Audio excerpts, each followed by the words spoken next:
shit. What the hell was going on?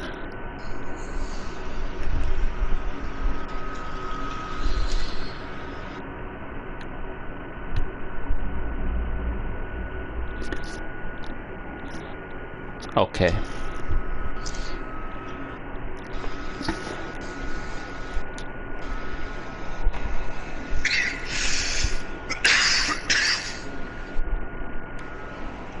Let's start this off, bro.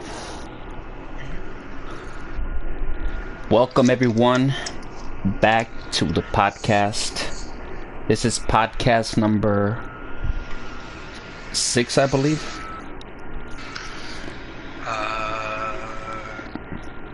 Might be 6. I know we haven't really been keeping up with it. I'm not maybe. Yeah, it's been a while. I believe we missed at least 2 weeks of the podcast. Yeah, that we did have. And I know me personally, I missed about 2 or 3 of them myself. Okay.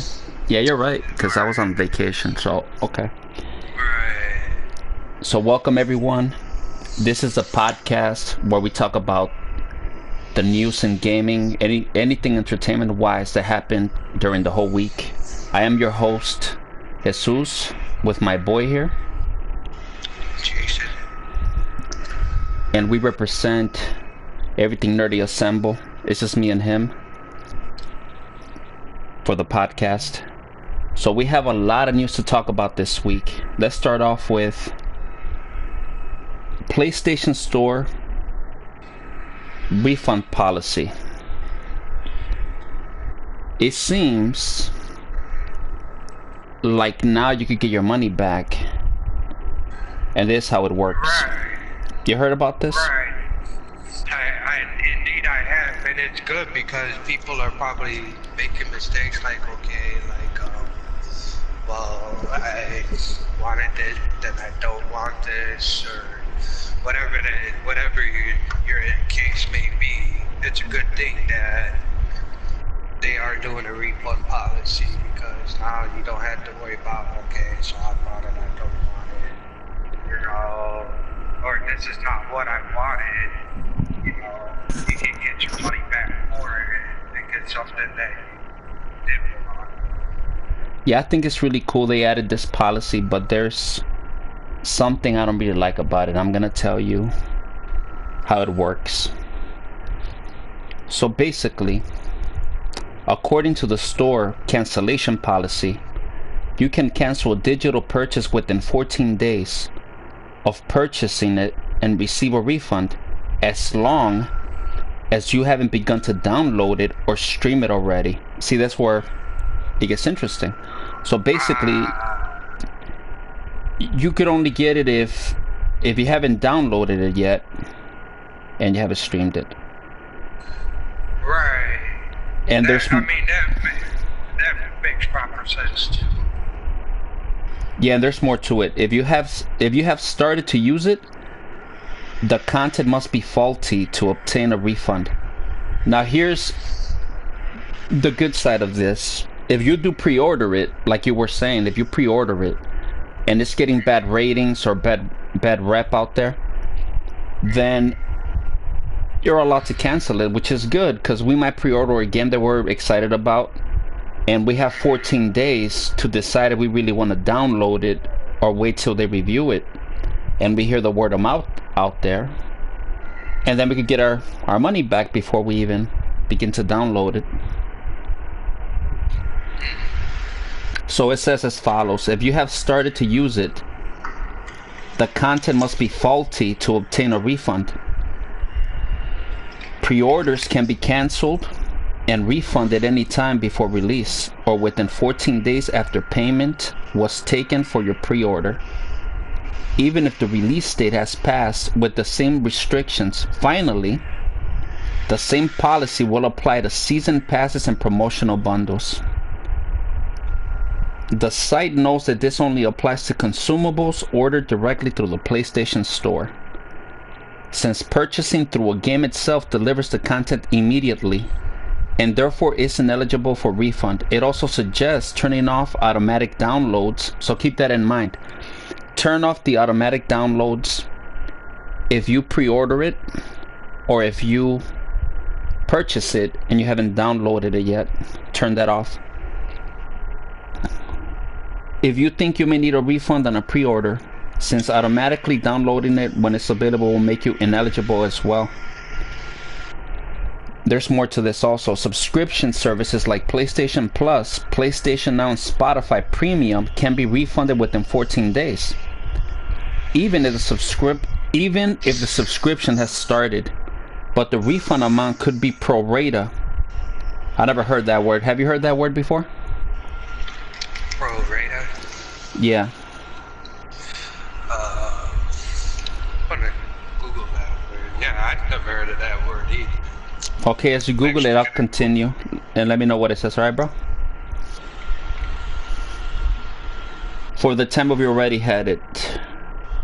So I think it's good and bad. I mean, if you pre-order it or purchase it and you haven't downloaded it, it's a great thing that you could get a refund if it gets bad ratings or a lot of people ain't liking it out there.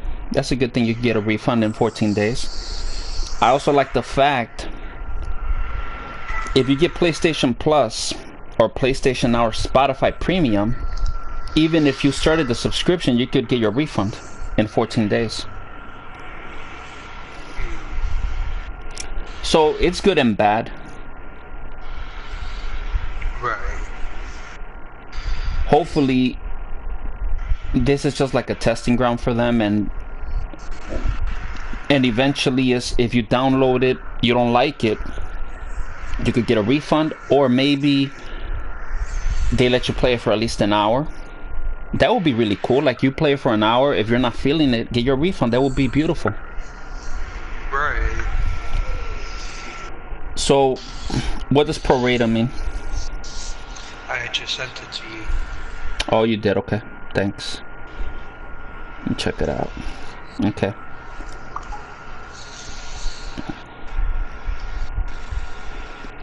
Pro rata means their fees will rise basically as the dollar has fallen, costs have risen. Doesn't make a lot of sense, right? It kind of doesn't, but I guess in their term of pro rata, the more, when you refund it, the more days that you have used. They like you buy a year subscription of PSN. You think what it could mean is that if you wait for the subscription, right, that it devalues in money? You think that's what it means? Yeah, it devalues it, yeah. So, like, if you buy a year subscription and you probably only use, like, 2 months of it, and then you want a refund, you're not going to get the full $60 of it back. You probably only get, like, 40 bucks of it or whatever. Yeah, that's what I took from it, too. Yeah, that's kind of where I'm thinking. That's kind of what I'm thinking on Sony's end with that. When Yes. they use that term. But Yes. yeah, it definitely was a good term to use. Never heard of it, but definitely a good way to put it. Yeah, I never heard of that term in my life either. But I think it's great that Sony's doing this. Hopefully there's a sign of things to come for the PlayStation 5, and I definitely want to see even 30 minutes. Let us play 30 minutes. If we don't like the game, we'll know right away. If we like it, we're feeling it, then let us get the refund. Right, definitely. That would be beautiful. So the next topic of the week, Sega Genesis Mini. The games list, the release date, and where you could pre-order the console.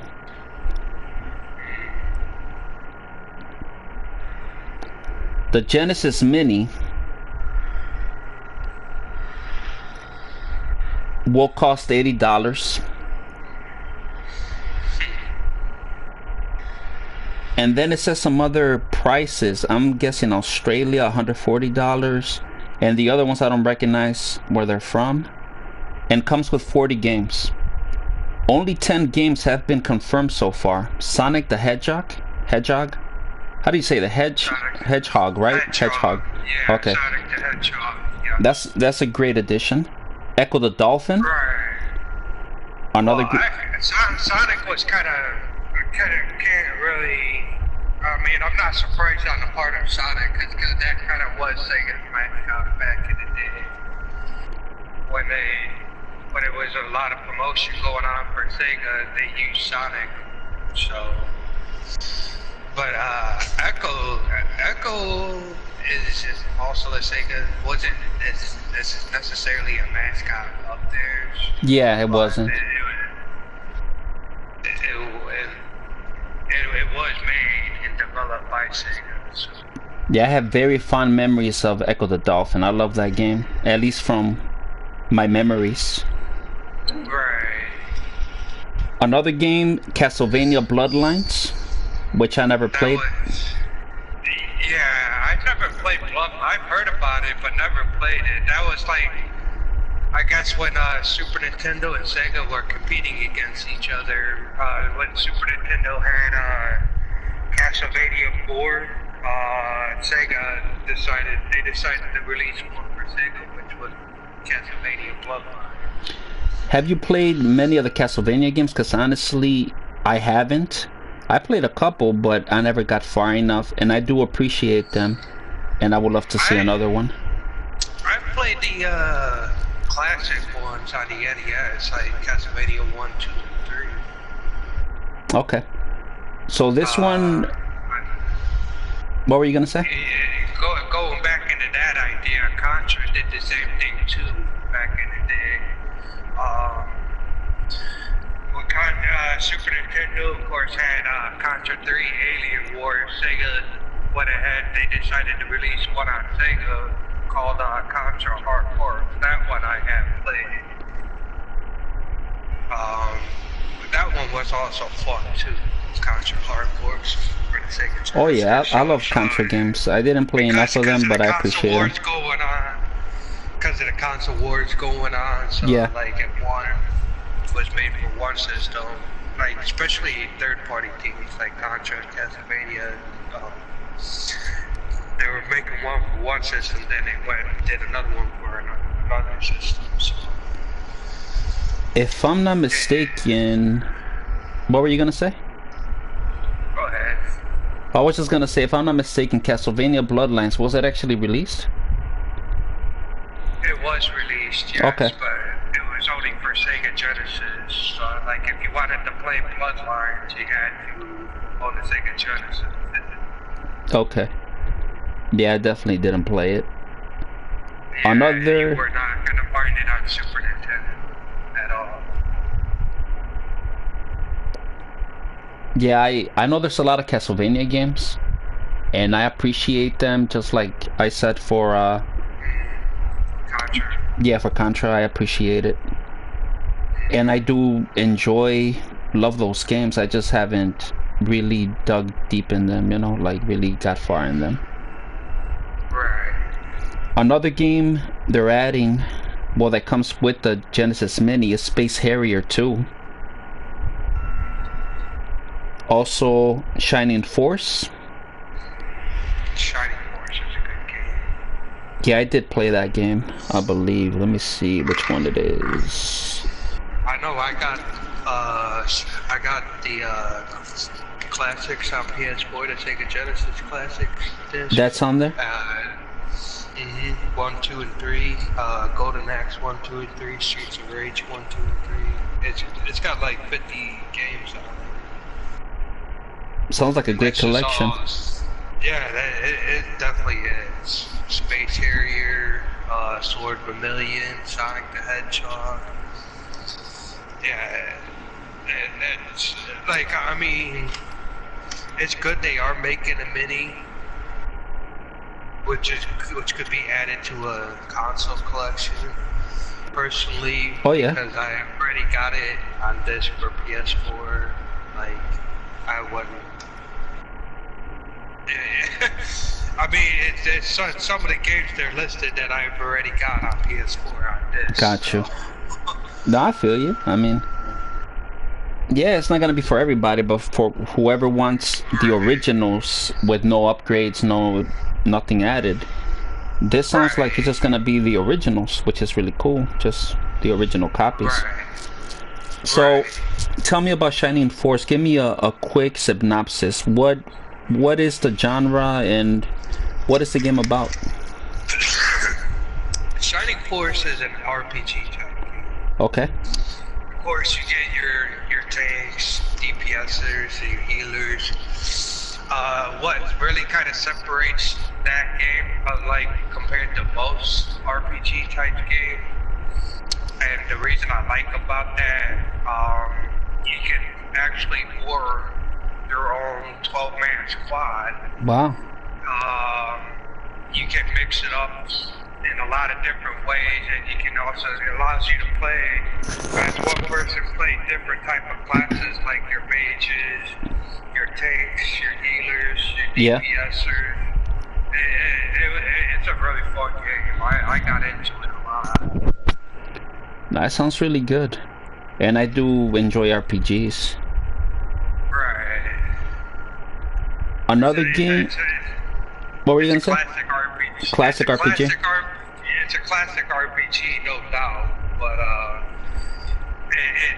like I said, what separates itself from any others is the fact that as one person, you can form your own squad of who you want to take with you and play the ability to play different type of roles as one person.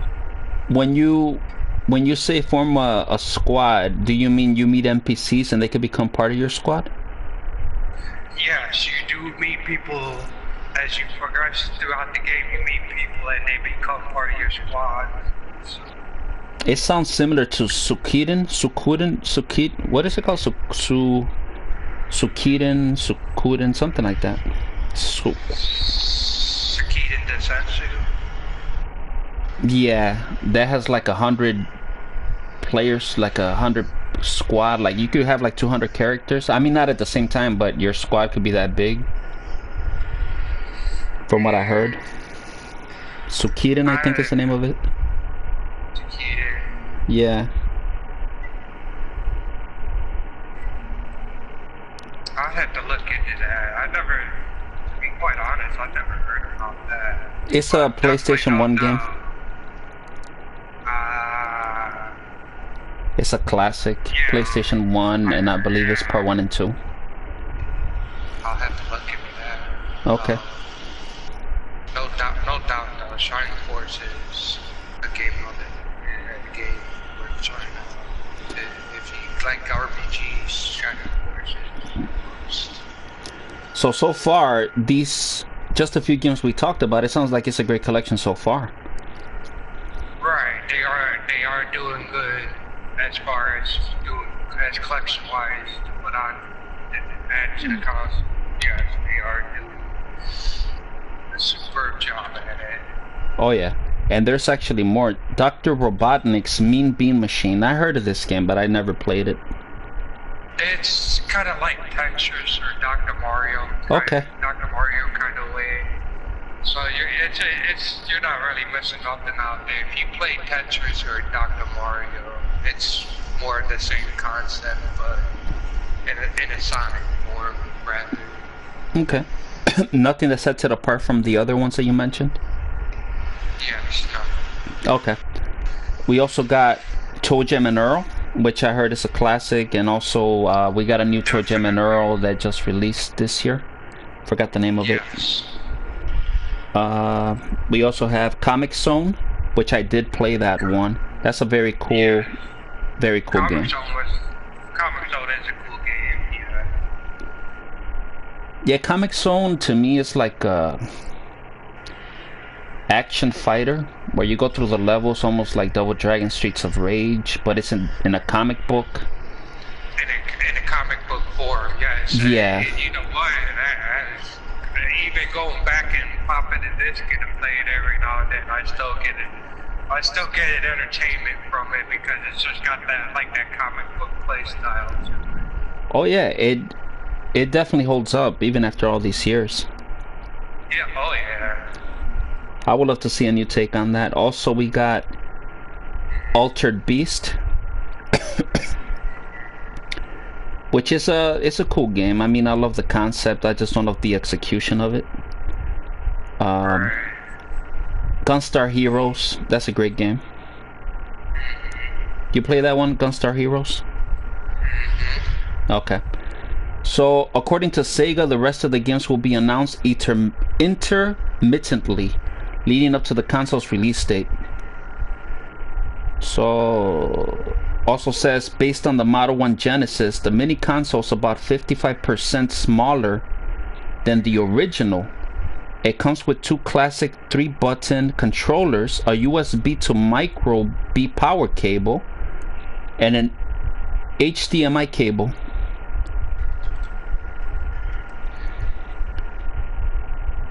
A few retailers have listings for the Sega Genesis Mini and will update the story as more become available. This is definitely a way better console choice than the Sony Mini, or whatever it was called, Sony, the PlayStation Classic. The PlayStation Classic. Yeah, because a lot of people had kind of, I mean, some people still brought it, but the reviews was just rather negative when it came down to it. Like, Definitely. I mean, assuming that their choices of games to add on to the console is not a very good choice at all. Yeah, I heard a lot of backlash on the PlayStation Classic, Yeah. which I was excited about it. Then it just pushed me back. I was like, nah, I'm not messing with it. Right. I kind of would be. I kind of wouldn't blame you. You see all the negative reviews, and like when I looked at it, it's like now understanding why. And one of the main negative reviews about it was the lack of game choices that were put to it. Yeah, and you could pre-order this Sega Genesis Mini from Amazon, Walmart, GameStop, and Best Buy. Nice. And it comes with 40 games. It seems like a fair price. It does. I mean, of course, as they name more games, as long as they keep going in the right direction of the titles they were naming, they keep by release day, I'm sure people would be into buying. Okay, let's go into a little sidebar, bro. Let's talk about what games we would like to see in the Sega Genesis Mini. I'll start with you. Give me a few names that you would like to see on there.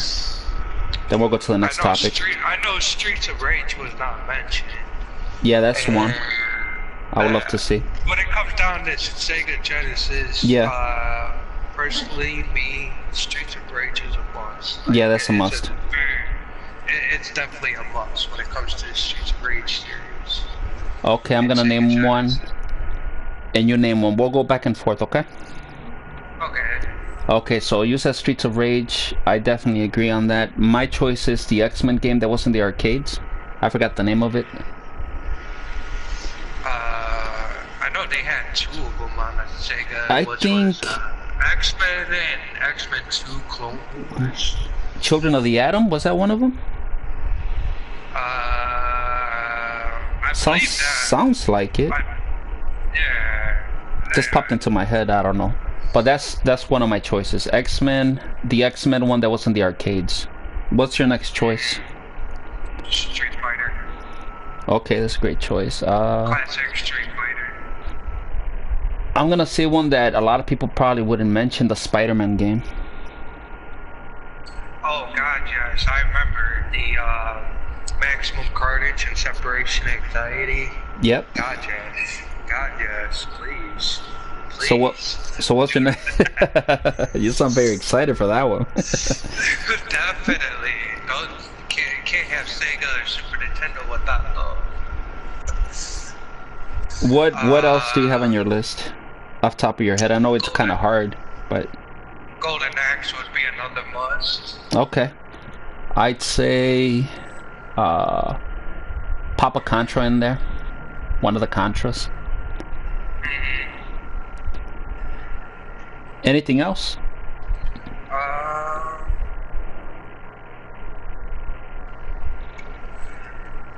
Having a hard time thinking because at that time I only had a Nintendo, Super Nintendo. There's so many good, it's hard to choose from. there are so many good titles that were put out there for the Sega Genesis. Okay. But yeah, just to really name a couple that must be a must is definitely the Streets of Rage series and the Golden Axe series. Okay, we'll leave it up to the listeners then. Whoever's listening to the podcast, in the comments below, post your list of the other games you would like to see on the Sega Genesis Mini. The next topic of the week, Wolfenstein Young Blood gets a release date. It is releasing for the Switch, PlayStation 4, Xbox One, and the PC. And it is releasing July 26th. And it will be $30, which surprised me. I thought it was going to be like the next Wolfenstein, like a $60 game, but it's actually going to be $30. Nervous? Yeah. Me too. Have you played the Wolfenstein games? I played one of them. I think it was New Order, Old Order or something. And what are your thoughts on it? I didn't get into it all as much. Okay. A friend of mine had owned it, and I played it on his stuff. Okay, so I just couldn't. Like, I mean, I get the understand the concept of what Wolfenstein is about. Just kind of one of those games I wouldn't personally touch myself. okay. Well, I'm gonna suggest that you definitely check out Wolfenstein New Colossus. That's way bigger, different than the New Order. If you get a chance, give it a rental and check that out. It might change your mind on Wolfenstein, because Wolfenstein, in my honest opinion, besides Borderlands, besides Bioshock, besides Doom, Wolfenstein, the New Colossus, the Wolfenstein New Order, and Old Blood are some of the best first-person shooters I've ever played this generation. Might just do that. Okay. So the next topic of the week, E3 is right around the corner, and we have some of the dates. So we have Friday, June 7th. Well, E3 officially starts June 11th through the 13th. And Friday, June 7th, Electronic Arts will have the EA Play event. Saturday, we got Nintendo. That's June 8th. Bethesda's on Sunday, June 9th. Monday, June 10th, we got Ubisoft, PC Gaming. Tuesday, the Nintendo Direct. June 11th through the 13th. Nothing about that. Microsoft. Those are all the dates. So we don't have a lot of information, but E3 is coming, and it's not far away. And I know it's going to be incredible.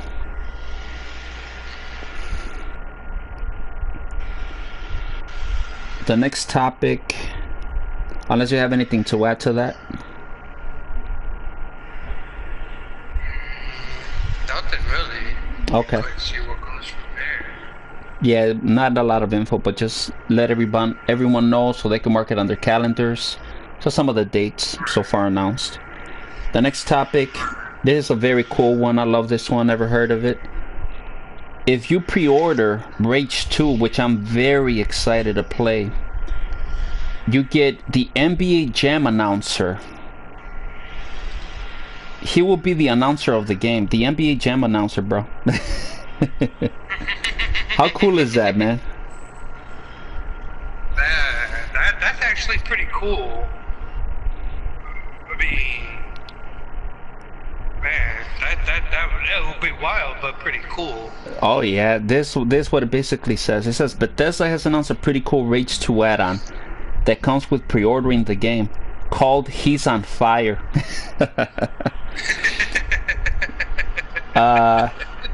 Let's see. There is a trailer for it. I have not seen it. This will be... I'll post this trailer once I upload this video on the description, on the comments below. I think both of us need to check that out, bro. It sounds really cool. So, this is what it says. Inputting the code for He's on Fire allows you to play through the entirety of Rage 2 with Tim Kitzrow, who's probably best known in the gaming community for voicing the announcer in the NBA Jam franchise, providing play-by-play commentary on your actions. The trailer for He's on Fire suggests the commentary is pretty responsive for whatever you're doing in the game. You'll be able to expect classic lines from NBA Jam such as "From Downtown" and "Boom Chakalaka." That's cool as fuck, man. But there are new Rage 2 theme ones as well, like "You Just Slice Her Head Right Off" and "Tang Tang Boomerang." That he says also.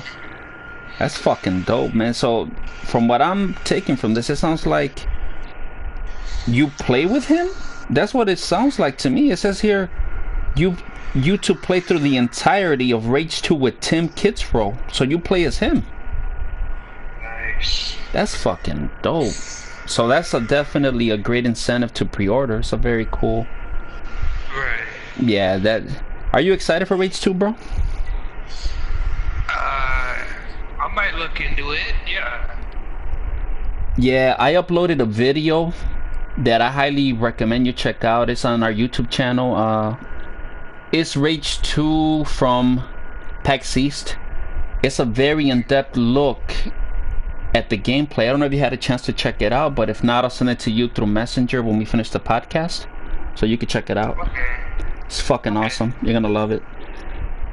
The next topic of the week: Red Dead Redemption 2 online update. We have they have added a new Up in Smoke showdown mode. So let's see how this works. The object of Up in Smoke is to blow up the opposing team's camp. Each player will begin the match with an explosive package that they'll need to deliver to the enemy space. Every time the explosives are successfully delivered, a portion of the camp will be destroyed until one team's space has been completely razed. In addition to the new showdown mode, Rockstar is giving players a 30% XP boost on all ability cards this week in Red Dead Online, allowing you to level the cards up to new tier faster. A new selection of clothing has also been added to the Wheeler, Rawson, and Cole catalogs starting this week. Players will be able to purchase the following: winter shotgun coat, Benbow jacket, darned stockings, manteca hat. I'm trying to see when this update released. Did it release already? Yes, an update. It's already out, I believe. Yeah. It seems like it. Okay. Have you had a chance to play this update? Not really. I haven't been playing Red Dead 2 for quite some time. Not Same for me. The last update.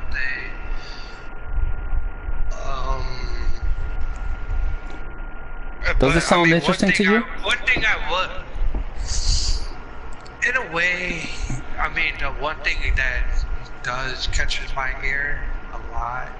What's that? Is the fact of the 30% XP boost to ability cards, because there are so many of them.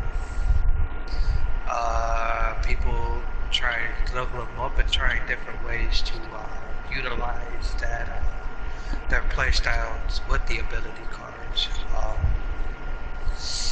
Considering there's a 30% boost XP to it, that's definitely something to take advantage of, because there's so many ways to utilize your gameplay with those ability cards.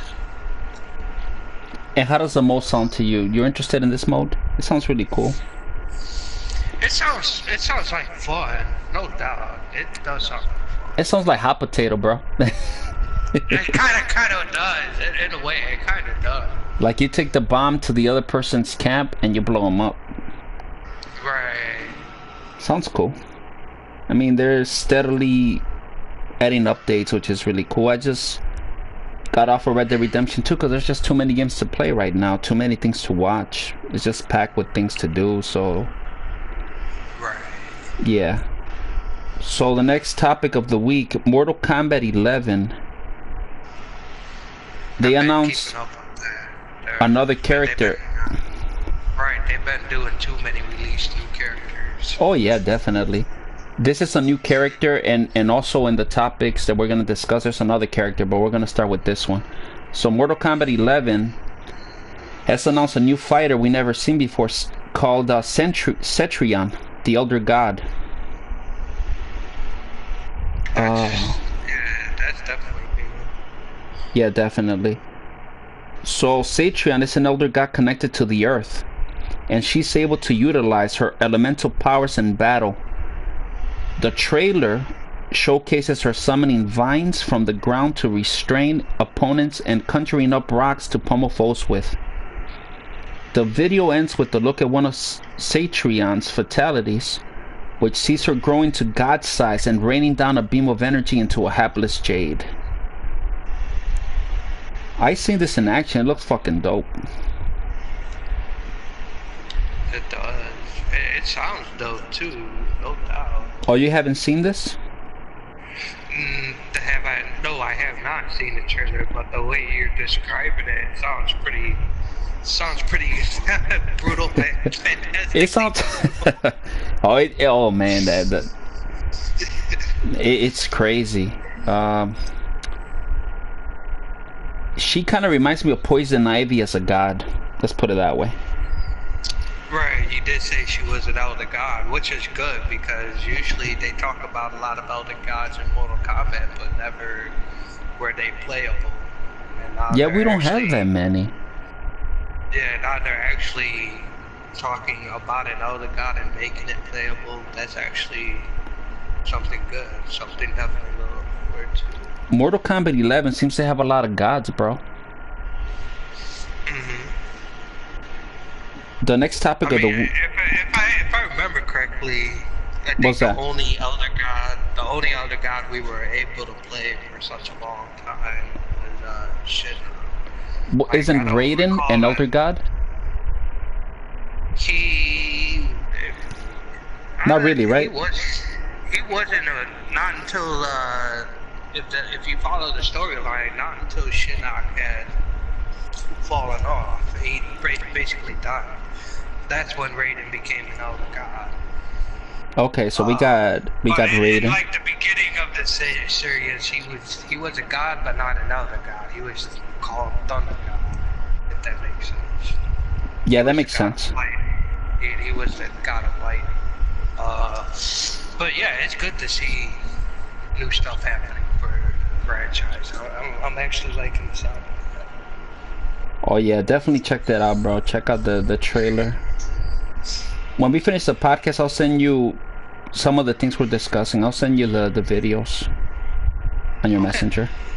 Okay, so the next topic of the week, Black Ops 4. It's free this weekend. No, free this month. So basically, let's see.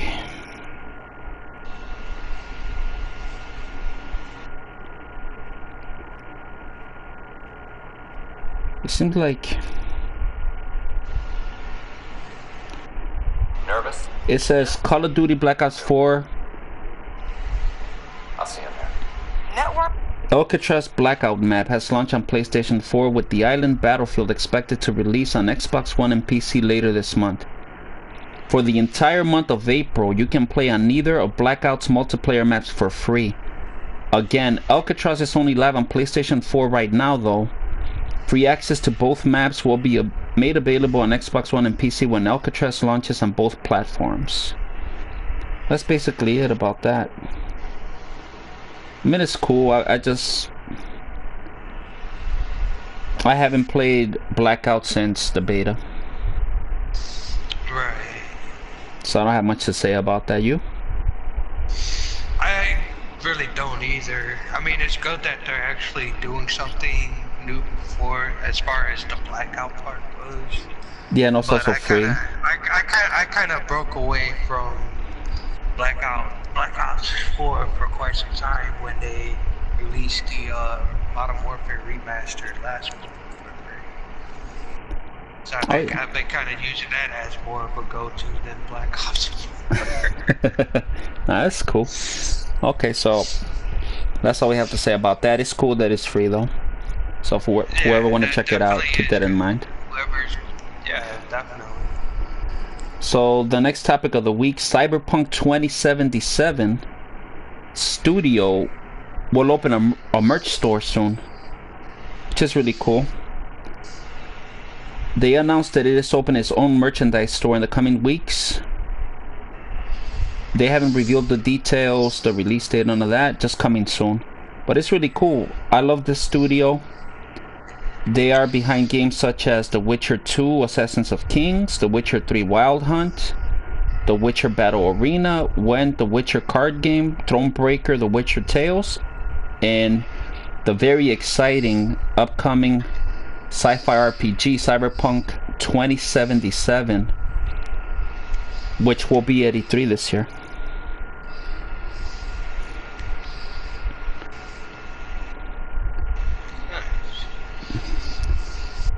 The next topic, free NES titles for Switch Online. Subscribers revealed for April. So the free titles for the Switch Online for this month are Punch-Out!, Super Mario Brothers: The Lost Levels, and Star Soldier, which by looking at the screen it looks like I've played that game in the past. I just forgot what it's about. Star Soldier. It's a good lineup. What do you think? Definitely is a good one. So Switch owners, keep that in mind. One of the biggest topics of this week, Borderlands 3 was announced. Here are the pre-order bonuses and announcements. When Borderlands 3 launches, there will be multiple versions of the game available to purchase on PlayStation 4, Xbox One, and PC. In total, there will be 4 editions of Borderlands 3 Standard, Deluxe, Super Deluxe, and Diamond. Diamond Loot Chest Collector's Edition. Each one has unique bonuses and extras available for those that are willing to drop the extra cash on them. Whether you're a Borderlands veteran or thinking about checking the series out for the first time, here's what you need to know about each version of Borderlands 3 so you can make an informed purchase. So the pre-order bonuses, bro. If you pre-order Borderlands 3, you'll be given a weapon trinket and gold weapon skins for all guns in the game. The PlayStation Store is also giving away a free Borderlands 3 PlayStation 4 theme if you pre-order the game there. UK players also have access to another perk. If you pre-order at game, you'll also receive a free Psycho Mask, which is a physical item while supplies last. So who doesn't love golden guns, bro? Right. That's really cool, right? Gold weapons. And also the Borderlands 3 theme. I'm very interested in that. But the coolest thing is that you could get a physical Psycho Mask if you pre-order a game. The Standard Edition It's just a regular game. It includes the base game and any pre-order bonuses, which is really cool. You could pre-order from Amazon, GameStop, Best Buy, the PlayStation Store, Game in the UK. For the PlayStation 4, Xbox One, Amazon, GameStop, Best Buy, Microsoft Store, Game, and PC Epic Game Store. The Deluxe Edition has a lot of stuff as you would expect. It has the pre-order bonuses plus Retro Cosmetic Pack, Vault Hunter Head and Skin, Echo Device Skin, Weapon Skin, Neon Cosmetic Pack, Vault Hunter Head and Skin, Echo Device Skin, so skins basically. Cosmetic Pack for weapons. There's a lot of shit, man. Toy Box Weapon Pack, 2 toy guns, toy grenade mod, weapon trinket, XP and loot drop. Boost modes, it will be $80 on all those stores I mentioned. The Super Deluxe Edition has all of that stuff plus the Season Pass, which has 4 campaign DLC packs featuring new stories, missions, and challenges. Butt Stallion weapon skin, weapon trinket, and grenade mod. You can pre-order from all those same stores. And the Diamond Loot Chest Collector's Edition, which is the biggest one of them all, will be $250. And this one sounds crazy, bro. Check this out. So this one has a functional retractable lid, so you can store your real-world loot. I don't know what that means, but it sounds like it's like a box that retracts, like the lid moves by itself out of, like, mechanically, like it retracts. That's what it sounds like. It has 10 Borderlands 3-inch character figurines. So you have the whole crew is in here. It says including the 4 new Vault Hunters, the Calypso twins. It has Sanctuary 3 snap model with stand included, 4 Vault keychains, a cloth galaxy map, 5 character art lithographs. Damn, it has a lot of shit. And a steel case.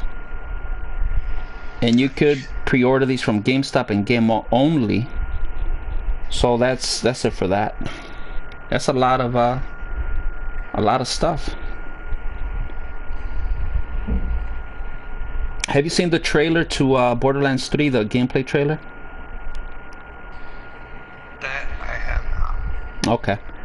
But it does sound interesting. I'll send it to you also. I'll try to remember all of these, and I'll send them to you when we finish the podcast, okay? Alright. Okay. The next one is Borderlands 3 also. It's just introducing the new Vault Hunter's abilities, skills, and stuff like that.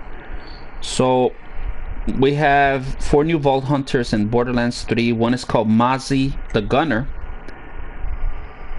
Now, this is her synopsis. Mozzie the Gunner's main ability comes from her mech, Iron Bear, which instantly constructs around her when summoned. She's far more mobile than previous gunner type classes, who often had to cater their strategies around stationary turrets. Another interesting feature of Mozzie's Iron Bear is that other teammates can hop onto it and use the turret mounted at its head. This adds what looks to be an emphasis on cooperation to Mozzie's playstyle. Although she seems well capable of defending herself, it seems she's more dangerous and effective when a friend tags along her side. That sounds really cool, bro.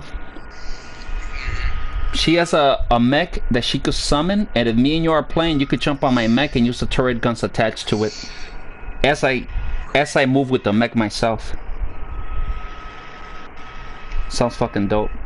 Another one of the characters, Amira the Siren. Let's see. A group of mysterious women with incredible powers who are distinguishably by the tattoos that adorn half their bodies. Amira is the newest siren to be introduced to the series, though it's unclear how long she has existed in the Borderlands universe or where she comes from. Unlike Lilith and Maya, Amira is more melee focused, which is made apparent by her ability to summon multiple ethereal arms to punch baddies with. Her muscular physique and destructive offensive power make her a solid fit as the brawler of the group. So when I send you the trailer, bro, the gameplay trailer, basically Amara has a lot of arms like Goro does that she could summon, like it's like a ethereal power where the arms appear beside her and she smashes the fuck out of people. She has like 6 arms or 8 of them. Looks really cool. Then we got Flak the Beastmaster, which I think this one you would enjoy the most. So Flak is essentially the hunter class of Borderlands 3, but their most intriguing skill is the ability to command pet beasts. From early trailers, it seems Flak is able to choose between a few different pets that each have their own unique abilities. So Flak is able to command either a skag, a spider rant, and another creature brandishing a gun. Currently, it's unclear how many creatures Flak can have alongside them at a time or how they'll be controlled. If Flak's appearance is a basis in which to discern the weapons they're most effective at using, then it looks like they're proficient at using close to mid-range weaponry and grenades. How does that sound to you, bro? Like, you play as this character, he's a hunter, so you know he has a gun, he has like a big sword type of thing, and he also has like a beast that fights alongside him at all times. And you could choose from 3 so far. Sounds cool, right? The last one is Sane the Operative. If you're a fan of Borderlands 2's Zero, then Sane is likely the Vault Hunter you'll want to choose in Borderlands 3. So he has a decoy device which draws aggro from enemies. So basically, you know, he just makes a decoy appear and it distracts the enemies. And he also has gadgets such as an attack drone that supports him in battle. So those are the 4 new Vault Hunters. And bro, when this game releases, I highly recommend we play it together, man. You're gonna love the f out of it. It's so good.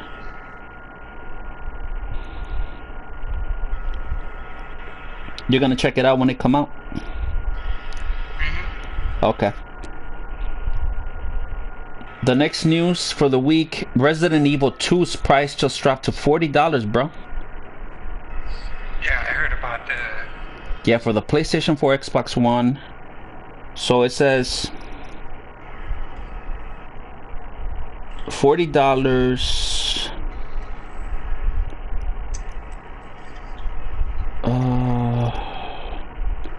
It says for Amazon, GameStop, and Best Buy, it's unclear how long this $20 off discount will last, and the PlayStation Store deal will end this coming Monday, April 8th. So it ends today for the PlayStation Store.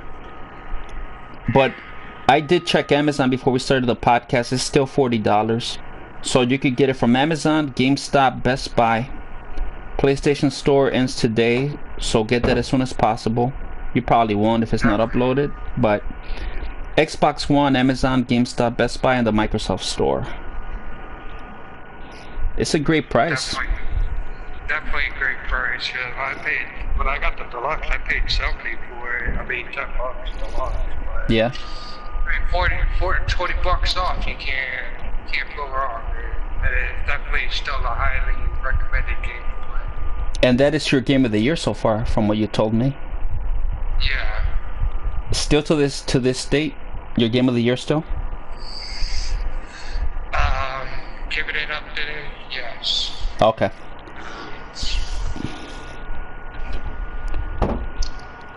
I'm pretty sure Mortal Kombat will eventually probably take the cake.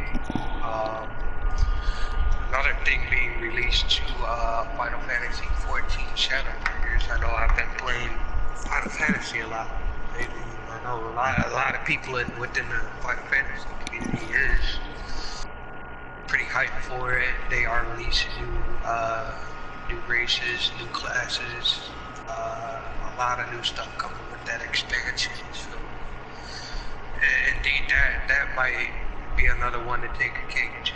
But right now, yeah, for me, Resident Evil 2 is still holding onto that game of the year. Okay, let's have another sidebar real quick.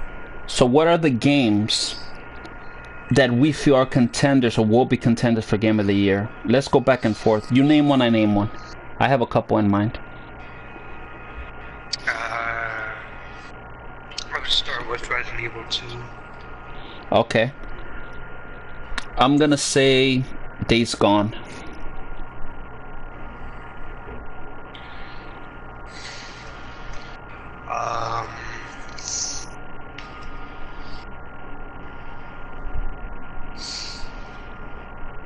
Days Gone.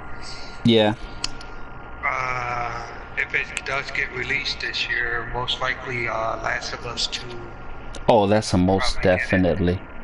That will be the game of the fucking generation. It's gonna be amazing. It's supposed to be releasing this year, but so far, really nothing has been said about it being released. So.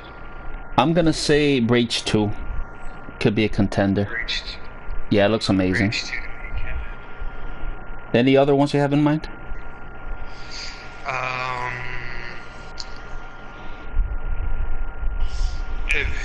If they can pick if they can pick up the little bits and pieces they're missing, Anthem might take the cake too. That's a good one. I'm gonna say the Division 2 has a chance of being a contender. Definitely. Which I haven't played, but I'm definitely gonna play at some point. Right, same here. Anything else? Nothing yet. Devil May Cry 5, from what I heard. I still need to play it. I have it. I haven't played it, but that's another one. Yeah, I've been hearing a lot about it too. Damn, I can't believe I forgot that one out. The Onimusha Dawn of Dreams remaster. Okay. That might be one of yours in your top 10 at least. Okay. I'm gonna say Borderlands 3, like a most definitely, 100%, no doubt about it. That's a big contender for Game of the Year. Yeah, I'm pretty sure it would get it too. Borderlands 3. But with the competition we're talking about, it's hard, bro. Right. No doubt. Anything else you have in mind? I'm trying to think what other games. Okay, this is what I'm gonna do, bro. We named a lot of good topics. This is what I'm gonna do. I'm gonna go more in depth with it, okay? Alright. I'm gonna look something up real quick. Working.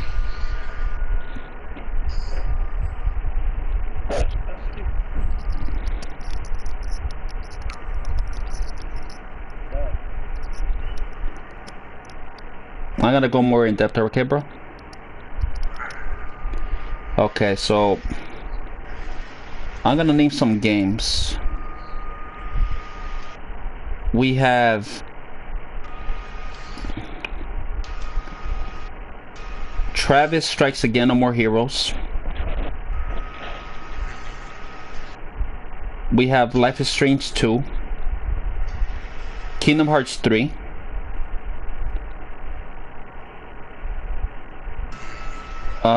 Tetris 99. I could see that being a big contender. Metro Exodus.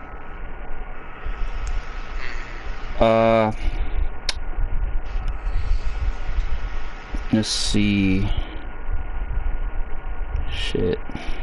So many games. Sekiro, Shadows Die Twice.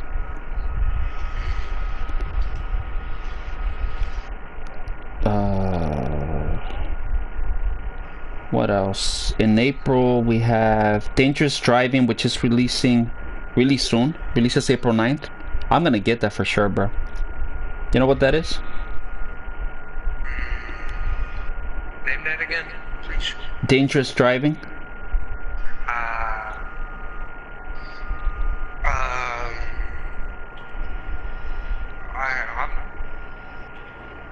I mean, other than it's dangerous driving, I don't know what to say much. Okay, so basically, Dangerous Driving is from 7 of the original creators of the Burnout series. It's a successor to Burnout. It looks like Burnout, plays like Burnout, but it's more enhanced with features, mechanics than Burnout. Yeah, so I'm gonna get that for sure. That's coming out April 9th. Also, other one I could name is I'm just naming like the ones that I think could be contenders. World War Z could be a contender. Cuphead on the Switch, Mortal Kombat 11, Days Gone, Rage 2, damn, Resident Evil 1, Resident Evil 4, Resident Evil 0 for Switch. I don't think so because it was already released, but Judgment from the creators of the Yakuza series. Shenmue 3 possible. Control.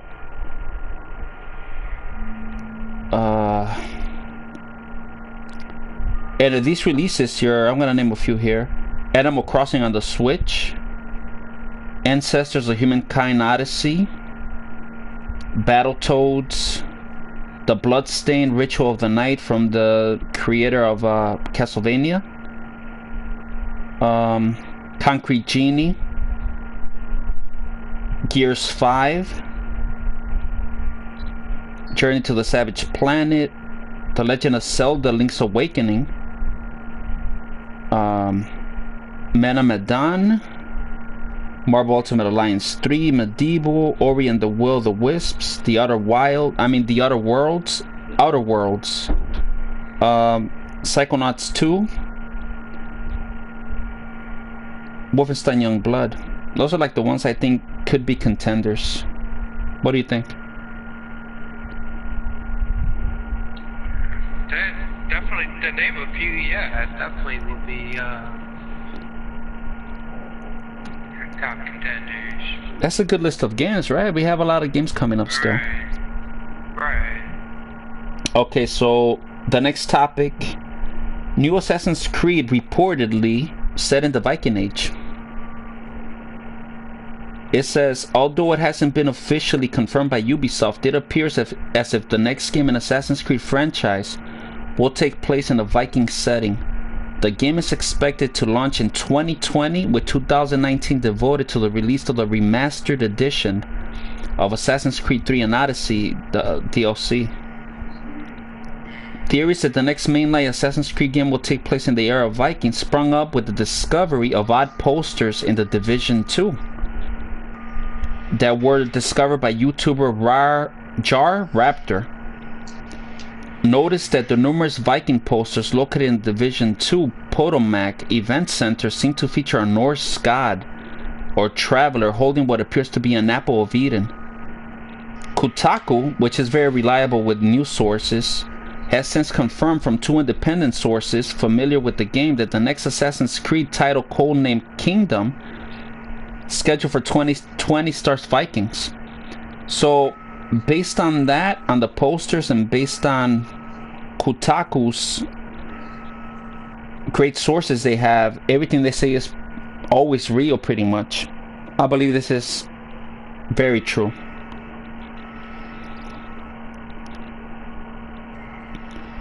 And also, I heard in the Division 2 there's also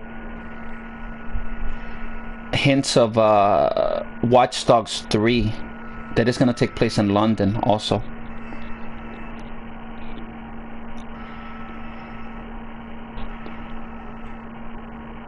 The next topic of the week, and the last one, is another Mortal Kombat 11 character, bro. Nice. Now this one is crazy. I barely seen him before we started the podcast. His name is the Collector, which, you know what came to mind, right?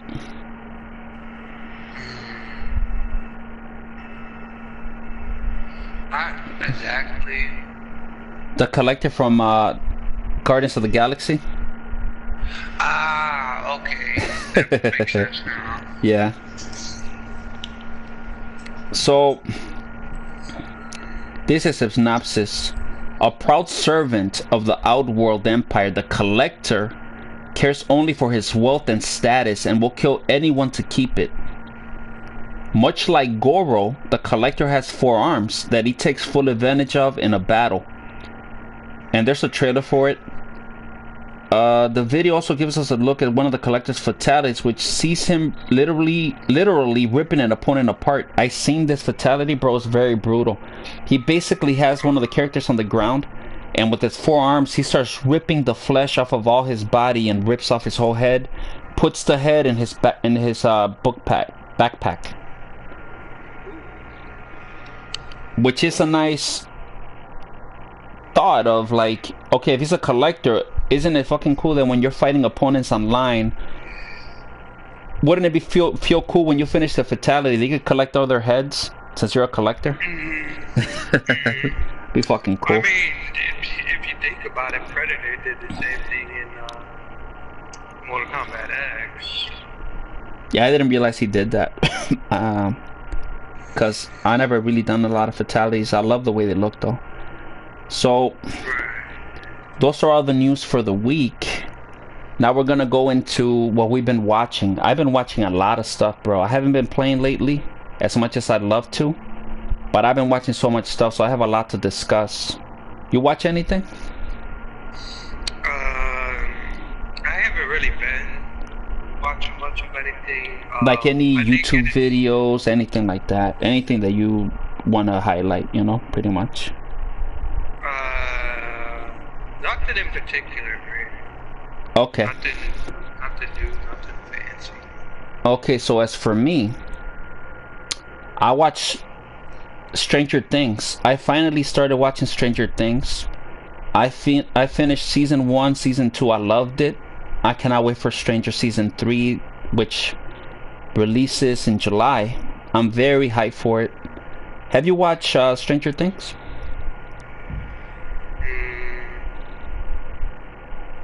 I've heard about it, but not really have. Okay, I'm gonna give you a synopsis, okay? Okay. So Stranger Things basically is about this town in Indiana where there's 4 kids.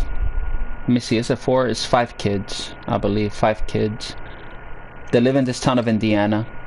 It takes place, it seems like, in the 80s. Based on the 80s.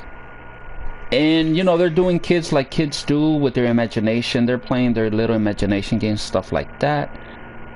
Then, one night, one of the kids disappear. It seems like he was taken by an unnatural being. Looks like an alien, something like that. And then, basically, the story from season 1 to season 2 is just basically what's really going on with the situation. How could they get rid of it? What's gonna happen? I would put it more like it's like a sci-fi show based on in the 80s. And it's really fucking cool. It has a lot of twists and turns. There are superpowers. And there's a lot of cool music from the 80s. And I say it would remind you of E.T. But if E.T. was more mature, more violent, more dramatic, and more of sci-fi like we have now. That's what I would describe it as, like E.T. in a way. Also like any other sci-fi films where there's an invasion of aliens trying to invade a planet but in a different way. That's basically what it is. It's a fucking dope show. It's really good.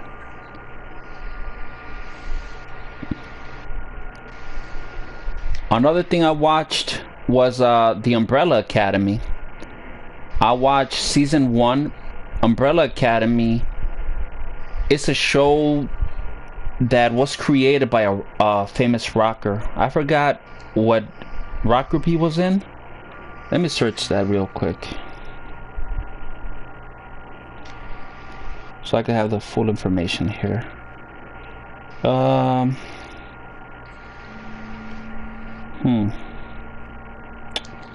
Okay. So he was created by Gerard Way. Damn, it doesn't really say. I just know this comic book was created by a famous rocker. Trying to see. Oh, from My Chemical Romance, bro. By My Chemical Romance lead singer, Gerard Way. He created this comic book. It got adapted to the Netflix series. And it's basically, have you ever seen Kick-Ass? It'll give you those vibes. So it's like Kick-Ass. It's these 7 kids. I believe it's 7. It's about probably, I don't know the count. Let me think. I would say like, I say 7. So it's 7. They got adopted by this inventor.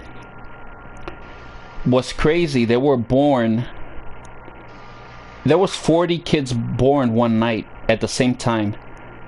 And what's really interesting, they were born without the moms being impregnated. They were just born all of a sudden out the blue, which that's the direction they went since they're superheroes. You know, like, what an interesting way to have a pregnancy. Instead of they being pregnant by a regular human being, well, they just got pregnant out the blue, which makes it really interesting because they're superheroes, you know. So the inventor adopts them. He passes away. They come together, and then the end of the world is about to happen. They're trying to discover how the end of the world is gonna finish in 4 days. And it's really crazy. It features Mary J. Blige for a lot of episodes. She's one of the hit girls that is trying to take them down. And if you like action movies, you like Kick-Ass, you like superheroes, you like thrillers, twist, drama, there's a show for you, bro.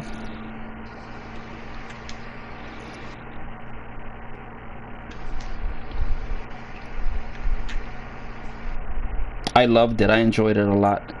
Another thing I seen was, you ever heard of Love, Death, Robots on Netflix? I heard about that. Okay. This one is so fucking awesome, bro. It's basically 18 directors that directed 18 mini shorts. And they're basically based on robots, death, or love. And they're all animated in different ways. They're either animated like Pixar movies, or they're animated like cartoons or different cartoon art styles. And I'd say 16 of the 18 episodes were incredible, were awesome, really interesting, engaging, and kept me really interested. And I cannot wait for season 2. And I highly recommend this for you, bro. If you enjoy animation, if you enjoy robots, death, love in an animated way, I highly recommend you check this out on Netflix. Okay. I highly recommend it. It is amazing piece of work with incredible stories, bro. There's some incredible fucking stories in that season that will blow you away. And when I was watching, I was just thinking like, damn, these are incredible shorts. They last from 11 minutes to 15 minutes each episode. They're really short, and they'll keep you wanting more. Like once one short finish, you're gonna be like, damn, I wish I could see what happens in this interesting world they created, because you only get like 15 minutes in that world, 11 minutes, and you want to see the continuation of where they're headed, you know. It's fucking amazing. Really, really great show. And lastly, I've been watching Happy. You ever heard of this show? You probably seen the trailer. It's I probably have. ex-cop that has like a little imaginary pony.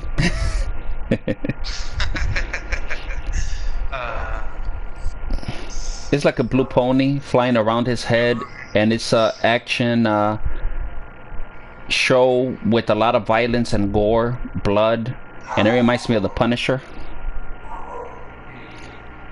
It's a great show too. I highly recommend that. It's like if you enjoy The Punisher, the show, the movie, those type of vibes, and you want to laugh, and you want good action, like in movies like John Wick and stuff like that, there's a show you'll love. It's called Happy with an exclamation mark, and it's a sci-fi original that season 1 is on Netflix. And that's about all I've been watching. Now let's go to the section of the podcast where we just highlight things that we have coming up, or we want people to check out on our channel, or things we're working on, or anything like that. Anything you want to highlight, announce, anything?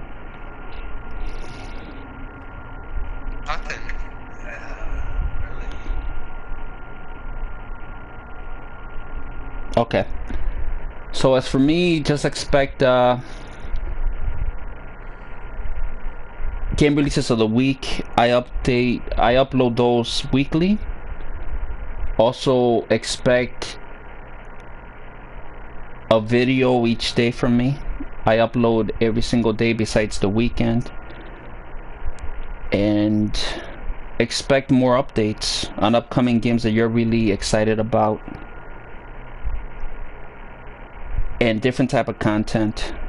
I uploaded the Joker teaser trailer reaction. That's my first reaction to anything movie related. Expect more of those. I might do one for Endgame, the Avengers Endgame. Just expect the unexpected in this YouTube channel.